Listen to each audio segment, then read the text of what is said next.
All right, come on back in, people. We're going to get the next presentation started. Let's see if... all right.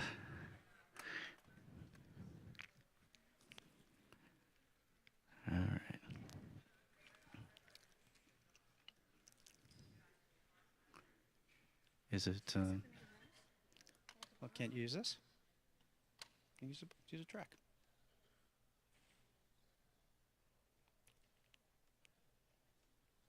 Yeah. Okay.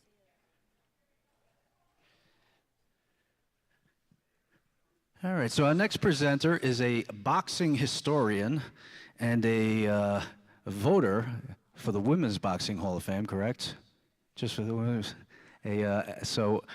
someone who knows his stuff and has written extensively in the boxing realm, and as you, I'm sure know, I won't steal any of Chris's thunder, but you know the Rod's connections to boxing, and he's going to talk all about his connections to boxing in his work and in his life. So say hello to my good friend Christopher Benedict.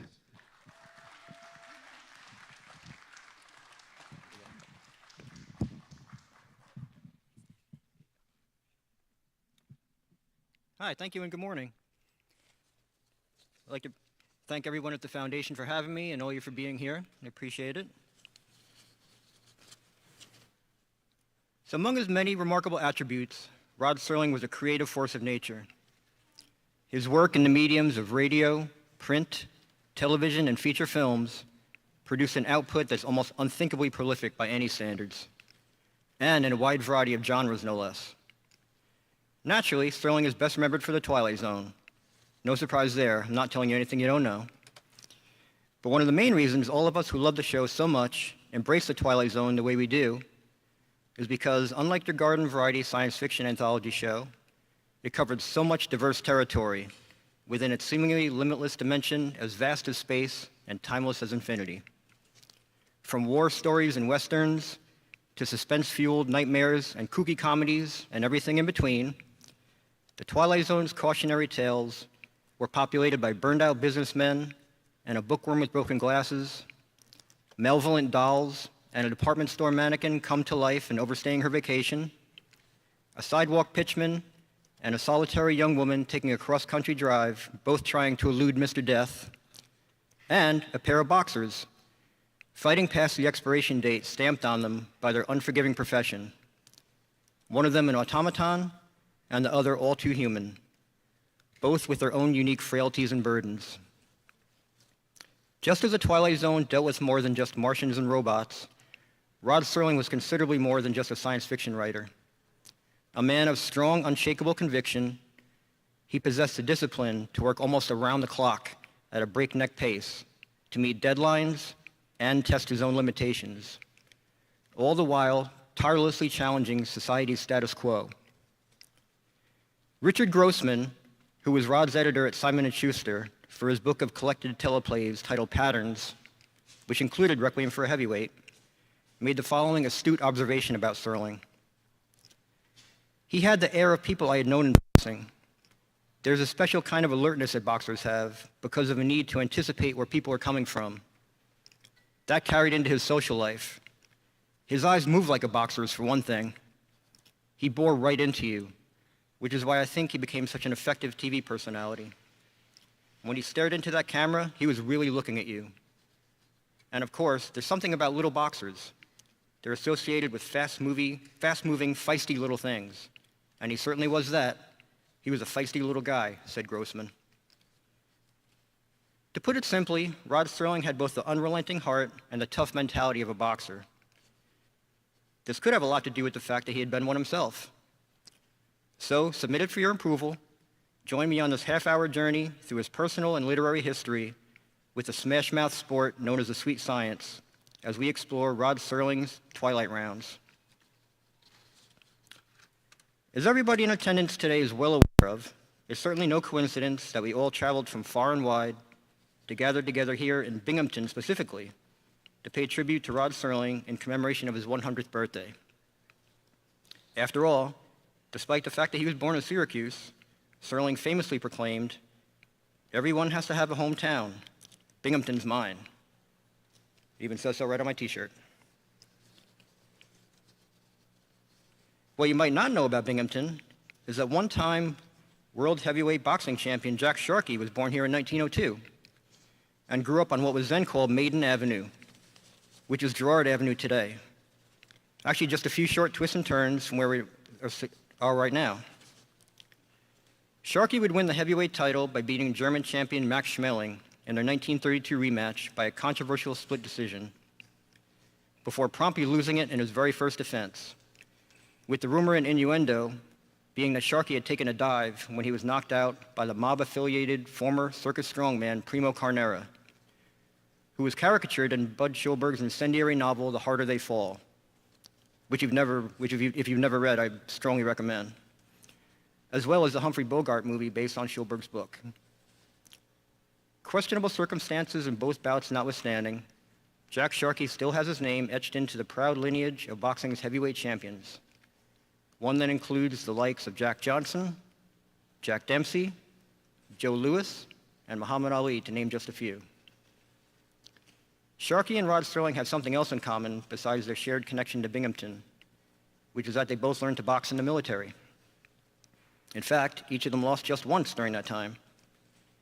In 39 fights by his calculation, Sharkey slugged his way to the Atlantic Fleet Championship while serving in the Navy. Meanwhile, Private First Class Rod Serling, whose tale of the tape put him at 5'4" and a mere 118 pounds, competed as a flyweight in boxing tournaments for the Army while training to become a paratrooper. He went undefeated in his first 17 bouts and received a letter from his mother Esther congratulating him on being such a tough lug, in her words, but begging him not to get his good-looking face all slammed up. Sure enough, in his next fight, and what would prove to be his last, Rod was, for some reason, matched against a 200-pound heavyweight who knocked him out cold in the third round. Anne Serling recalls in her beautifully written memoir the time when her father pointed out to her where his nose was broken in 2 places as a result. Upon returning home from war, Serling attended Antioch College on the GI Bill, where his first ever published piece of writing appeared in the March 1948 edition of the school's literary magazine, a brief but grim boxing story. Called The Good Right Hand, it's about a hard-boiled but good-hearted trainer named Googie Epstein and a fighter he had worked with named Danny Fales, who becomes so despondent at having been forced into a premature retirement due to a devastating injury to his right hand that he takes his own life. The Good Right Hand first plants the seeds which would eventually blossom 8 years later into what Serling considered to be about as honest a piece of writing as I've ever done, in his own words, by which he meant Requiem for a Heavyweight. In between The Good Right Hand and Requiem, Serling would navigate his way through the boxing world's complex, treacherous terrain on multiple occasions. The next being To Live a Dream, a radio play Rod had submitted to the nationwide script contest sponsored by the popular Dr. Christian program on CBS. To Live a Dream concerned a dying former fighter who arrives at the understanding that the best chance he has for his legacy to live on is through the life lessons and tough love that he can impart upon the prospect that he's training. A runner-up in the contest, Serling accepted his $500 cash prize by saying, "I've always been fond of boxing. Since you've read my story, you know where it all ties in."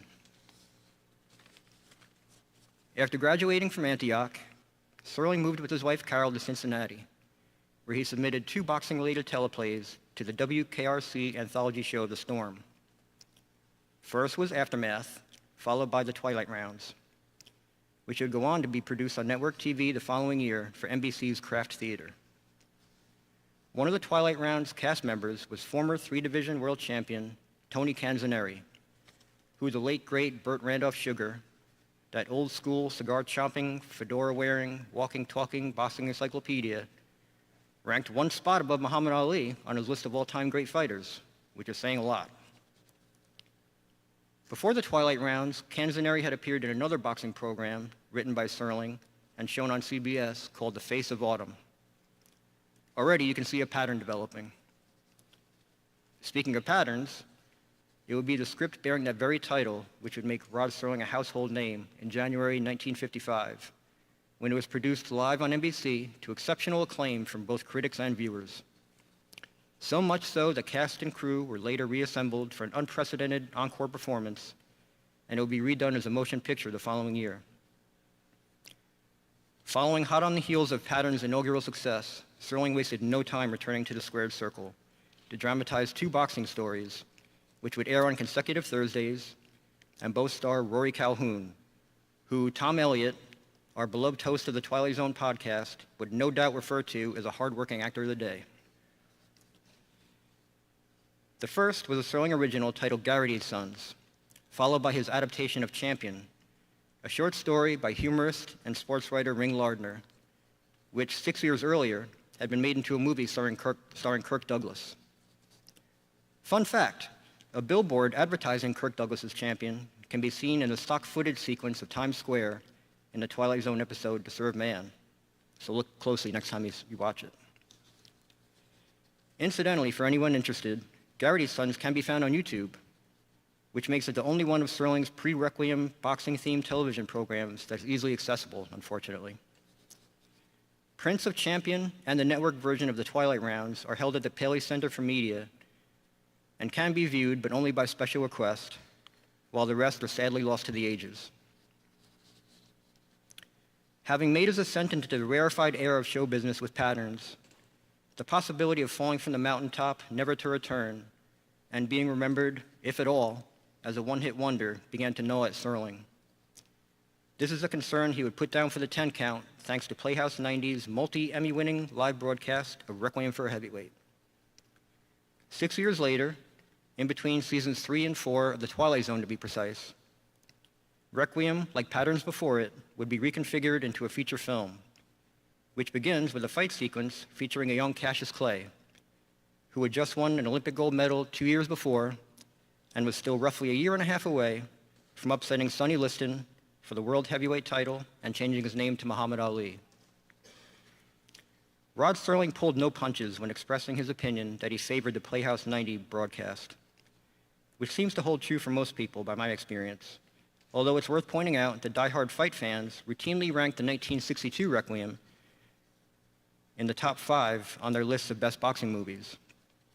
Anthony Quinn undoubtedly gives an excellent performance in the film, but it was Jack Palance who was singled out by Rod Serling for having breathed an authentic life into the character of Mountain McClintock for the Playhouse 90 version that earnestly begs for the viewer's compassion, whether or not you've ever even watched a single round of boxing. This was Serling's intention exactly. More than anything, he wanted to depict in Requiem a used-up prize fighter's unlikely and distinctive search for human dignity amid corruption and betrayal, specifically that of his very own manager, Maish. And Palance delivers on Serling's aspiration with a virtuoso performance that makes his boxer's existential struggle a relatable one to anybody from any walk of life. In keeping with Serling's often gloomy view of the fight game, the neighborhood bar where the ex-boxers congregate is referred to as the Graveyard.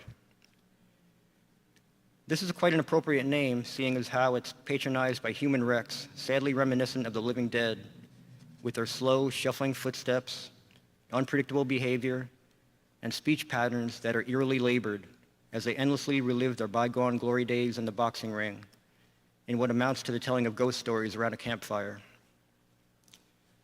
Quinn's character in the film is interestingly given a new name, Louis Mountain Rivera.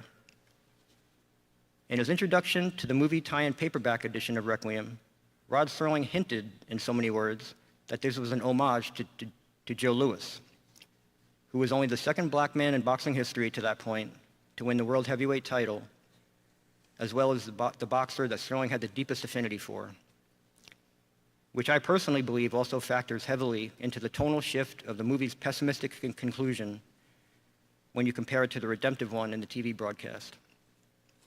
In the Playhouse 90 version, Palance's Mountain escapes his inevitable fate of becoming another one of the Graveyard's ghosts of boxing past by returning home to Tennessee to become a camp counselor for kids, just like Serling himself had done when he was young and considered a future in physical education. Serling came up with a decidedly downbeat ending for the movie that had Quinn's character unable to overcome his misguided devotion to Jackie Gleason's Maish, who, by the way, has gotten into the mess with the mob that he's in by betting against Mountain. Although he obviously doesn't feel good about doing it in light of this revelation, Mountain swallows what little is left of his pride and honors his agreement to become a professional wrestler to help Maish pay off his debt. This closely mirrors the sad fate of Joe Louis, the former heavyweight champion who owed the IRS more than $1 million in back taxes from his boxing earnings, mismanaged what money he did have, and resorted to wrestling to make a quick buck, the same year that the Playhouse 90 version of Requiem was aired. Again, even if he never came right out and said so, because Serling felt such respect for Joe Louis, I doubt very much that these changes he made to the film's screenplay are mere coincidences. Both of Requiem's stars, Jack Palance and Anthony Quinn, had both been amateur boxers. Palance did join the professional ranks under his fighting name Jack Brazzo, but it was for one night and one night only. After getting punched in the Adam's apple, which left him unable to talk for a week afterwards, and losing a 4-round decision for a measly $200, Palance decided that maybe acting would be a more suitable and definitely less hazardous career path. Along that path, Palance unfortunately never did encounter one of those signposts up ahead that Rod Serling was so fond of mentioning, which would have guided him to a stopover in the Twilight Zone. During its original run, anyway, Palance did appear in the 1994 special presentation of the Twilight Zone, Rod Serling's Lost Classics, which featured a pair of stories based on unproduced scripts. The first portrayal of a prize fighter in the Twilight Zone occurred in The Four of Us Are Dying, which Serling adapted from a short story by George Clayton Johnson. It's not a boxing-themed episode, of course, but in it, conman Arch Hammer has the ability to alter his facial features to slither out of whatever sticky situation he's gotten himself into. One of the identities he assumes is a boxer named Andy Marshak, who he sees on a fight poster pasted up behind him in a walled-off alleyway that he's trapped in while on the run from a gangster's stooges. This brings us to The Big Tall Wish, where a past his prime boxer known as Bully Jackson is running down the street trying to catch that bust of glory, as he tells it to Henry Temple, the little boy who lives in the same tenement and is Bully's biggest fan. Henry has been bestowed the power to make his big tall wish come true by the Twilight Zone's powers that be. And unlike Anthony Fremont, the freckle-faced little monster played by Bill Mumy in It's a Good Life, Henry uses his special gift not to banish those who run afoul of him to the cornfield, but to improve the lives of people he loves. Albeit without the boxer's knowledge, Henry intends to use his big tall wish to help his good and close friend Bully win his next fight, which will put him on the comeback trail. The problem is, Bully is too old, too skeptical, too beaten down by life to believe in magic. Light heavyweight boxing legend Archie Moore, the old mongoose who was still active in the ring at the time, was originally considered to play Bully, but the part went instead to Ivan Dixon, who once said, "My idea of a hero was Joe Louis." This seems like a good time to acknowledge one of the more extraordinary aspects of The Big Tall Wish, which is that it features a nearly all-black cast. This was very rare indeed in 1960, and a choice on Serling's part that was equally provocative and deliberate, because of his belief that black actors were woefully underrepresented within the film and television industry. For taking this bold step, Serling was commended by the NAACP and the Committee to Salvage Talent for Negro Actors, and he later made donations to both in return. The Twilight Zone featured one other prize-fighting tale in its fifth and final season, Richard Matheson's Steel, with Lee Marvin putting himself in harm's way to try and keep his outdated robot pugilist battling Maxo from literally falling to pieces. Our final stop takes us on a quick tour of Rod Serling's Night Gallery, that macabre exhibition space which did put one boxing-themed episode on display, The Ring with the Red Velvet Ropes, although it was adapted from an Edward D. Hawk short story by Robert Malcolm Young and not Serling. However, in the Night Gallery pilot movie, Tom Bosley plays a down-on-his-luck and dangerously in-debt gambler whose last resort is selling his eyes to Joan Crawford's blind and very wealthy character, Claudia Menlo, so that she can know the gift of sight, if even only for 12 hours. Rod Serling based this segment of his teleplay, called Eyes, on a novella of the same name from his 1967 book, The Season to Be Wary. In the original version, and what would turn out to be the last story to feature a boxer that Serling would author, the optical donor is a disgraced Native American middleweight journeyman named Indian Charlie Hatcher, who ultimately opts to kill himself rather than suffer the indignity of selling his eyes so that his unscrupulous former manager can pay off his debt and, unlike Mace in Requiem for a Heavyweight, will instead be forced to pay the consequences. It's a startling and quite telling realization that Rod Serling's boxing writings are bookended by the suicides of each story's protagonist. Danny Fails from The Good Right Hand, and Indian Charlie Hatcher in Eyes. As he did, no matter what genre he tackled, Serling used a metaphorical scalpel as his writing instrument of choice. In this case, to cut open boxing's dark underbelly, to not only expose the corruption, greed, disloyalty, fixed fights, and general lack of ethical decorum that rot the sport from the inside out, but much more so to burrow uncomfortably deep into the psyches of the forgotten and forsaken fighters with cauliflower ears and bank accounts as depleted as their mental faculties, who've given body, blood, sinew, and soul to a profession that all too often sadly discards them like yesterday's trash when they're no longer considered sellable commodities. The passage that concludes Serling's 1952 boxing teleplay, The Twilight Rounds, coincidentally reads like it could have been the closing narration for a Twilight Zone episode, as Scotty Beckett, a perennial middleweight contender responsible for his own downfall, silently contemplates his past and ponders his uncertain future after getting viciously knocked out by a younger, hungrier fighter, and is forced to confront the uncomfortable reality that his days as a meaningful boxer are over. Serling writes, "The empty arena, the long rows and naked seats, and the quiet that somehow seems so loud. These are the twilight rounds. This is the afterwards a fighter never thinks about when he's young and when he's fighting, until one night, after his last fight, the afterwards is now, and the twilight rounds are there, outside the ring by his corner, waiting for him." So with all of this in mind, you might be left wondering what compelled Serling to say, "I've always liked fighting and fighters," or why he philosophized that a good fighter is a piece of art. Well, this represents the paradox in boxing, how its fans can reconcile the scientific beauty of this common man, rags to riches sport with its unsparing savagery. This question with no easy answer seems to lie at the heart of what Serling struggled to come to some sort of uneasy terms with through his various dramatic interpretations on the subject. Well before earning his reputation as a writer of great renown, Serling was a self-motivated, competitive, and athletic individual, but one who never believed in taking cheap shots or shortcuts. He was a good and decent human being who just so happened to be considered a terror with the tennis racket, the ping pong paddle, and his fists, and had even tried out for quarterback on Binghamton Central High School's varsity football squad, despite weighing less than the team mascot.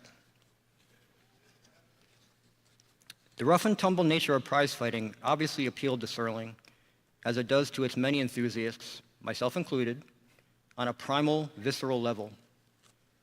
Ideologically, however, Serling detested violence when it was perpetrated in everyday life in the name of oppression or prejudice or personal hatreds which assume myriad shapes and forms, one more revolting than the last. The way I personally like to imagine it is that Serling's inner drive, akin to that of a boxer's, was triggered by the fight or flight instinct, that ultimate challenge an individual undertaking an athletic or creative endeavor must overcome to push past the boundaries of your imagination into places you might be scared to go in order to achieve wondrous things. There's a harsh, age-old truth spoken by boxers, which is that after every fight, no matter win, lose, or draw, you leave a little piece of yourself behind in that ring that you can never reclaim. This risk and reward principle fits perfectly with Serling's belief that when a writer succeeds in producing something of vital importance, it takes away a pound of the flesh with it, to use his exact words. He went on to state in no uncertain terms that for him, this was requiem for a heavyweight. What a fitting way that is, I think, to sum up Rod Serling, who represents so many things to so many people. A war veteran and a family man, a champion of the underdog and a voice for the voiceless, a television personality and a practical joker, and last but not least, a writer and a fighter. And with that, I want to thank all of you for coming today, and to the Foundation for having me, and I hope you enjoy the rest of your weekend. Thank you.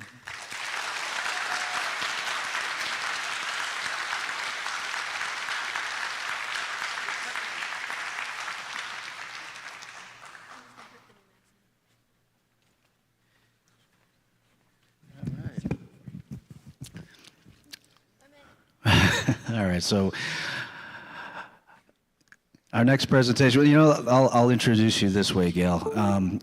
Some of you may know that in a former life I was a heavy metal musician, and so back in the day when I was sending out demo tapes and things like this, WBAB on Long Island was a big deal for me. Fingers Metal Shop was the show that everybody listened to, and this one over here was known as the local rivet head, Gail Flug. She worked at WBAB for the Fingers Metal Shop at midnight till 3 a.m. or something on Saturday nights, was it? Sunday nights. Okay, so you had to, back in my day, you had to stay up till 3 a.m. to listen to heavy metal on the radio. And so that's how I knew of Gail Flug way back when. But then she came to a signing that I did, and we've been friends ever since. So as I'm sure you know, the influence of the Twilight Zone extends way beyond the television screen and the movie screen and even the written page. It extends into the realm of music. And so Gail's going to do a little presentation here called Rock and Roll from the Twilight Zone. Is that what we're calling this? Okay, Rock and Roll from the Twilight Zone, and hopefully she has some surprises in here.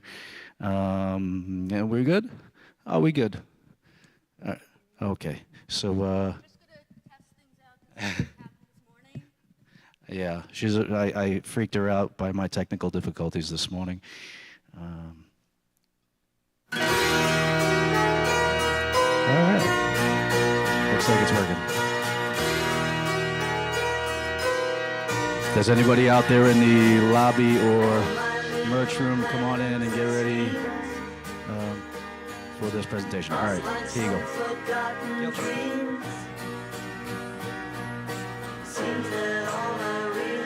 This is called testing.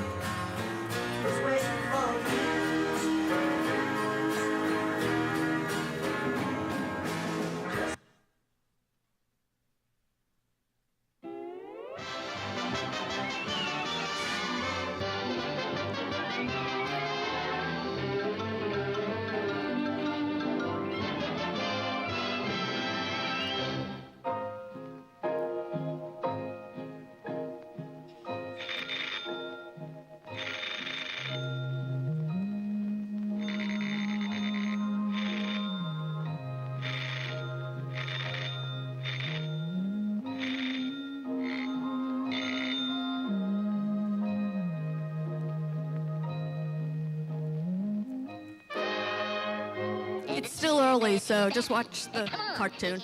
It's time to get up. It's a swell time to get up. In the middle of the night. Where's my pants? Here's your girdle. Where's my snoot? Let's get moving.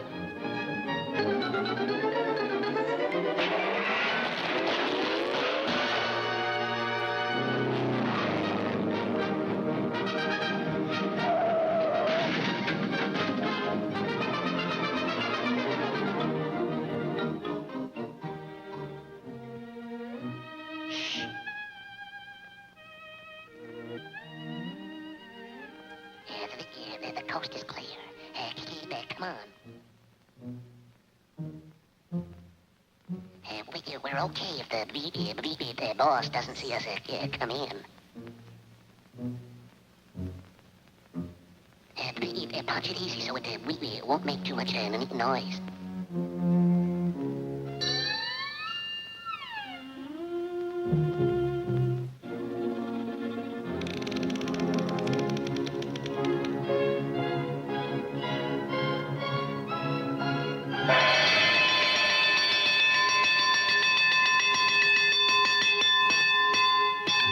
Well, well, if it isn't the Dover boys. And only 2 hours late, too. Oh, if you had only let me know, I would have gladly brought your work out to you. Now get this! If you're late one more time, you're fired! Get to work!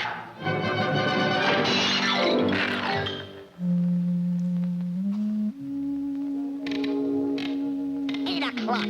This is a swell time to hit the hay. When you heard what the boss said, if we're late again, we'll lose our we'll get canned.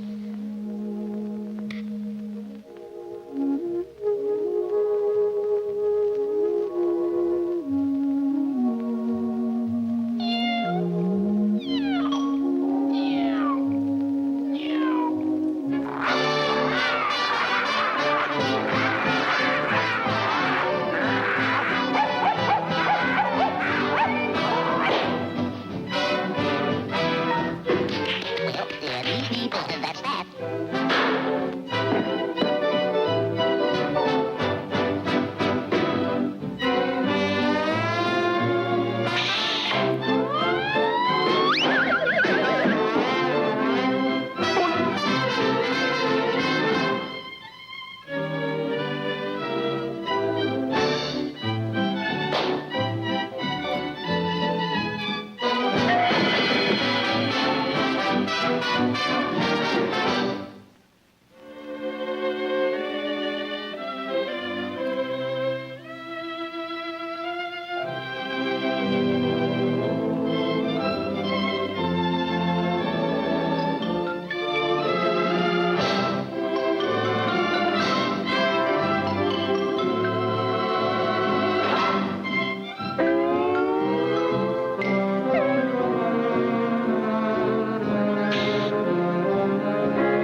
Unbelievable, isn't it?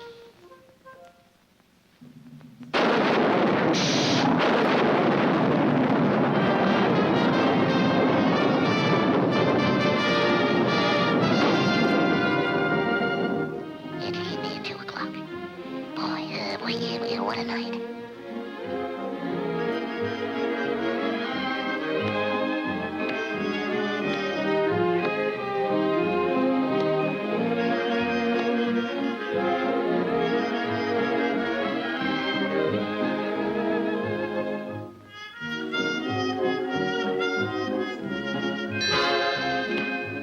Why doesn't somebody fix these things? How do they expect a guy to sleep with water on the brain? Hey, don't open an umbrella in the house. It's bad luck. Oh, that's a lot of hooey. You're too stupid. You're too stupid. Stupid. Oh, what are you afraid of?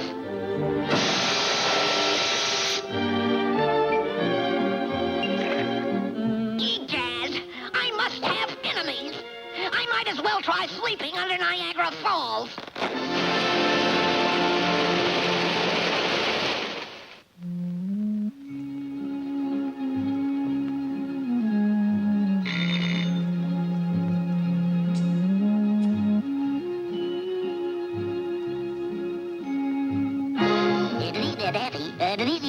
Daffy, we wake up. It's 6 o'clock.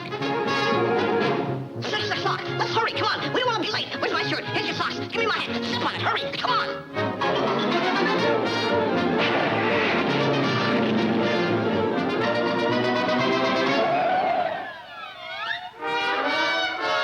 Why, Daffy, we don't have to work today. Now he tells me.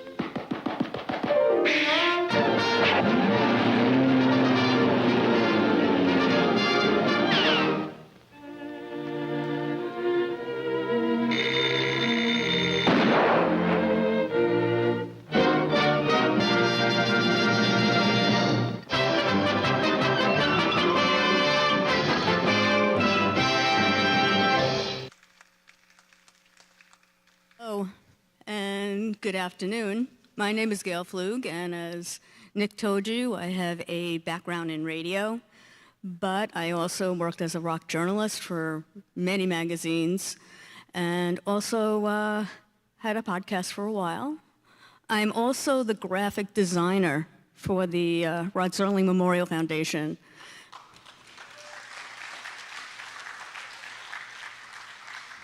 Yes, these are all me.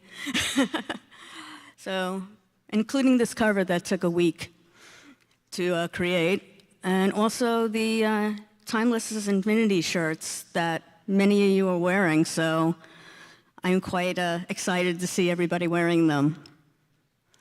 So, it's almost 12:30, so just, I could tell jokes, but I'm bad. So, everybody enjoying themselves?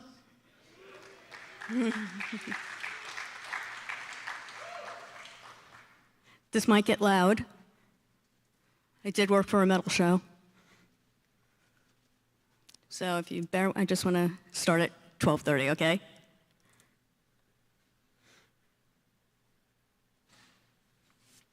And these are available in the merch room. 3 different issues.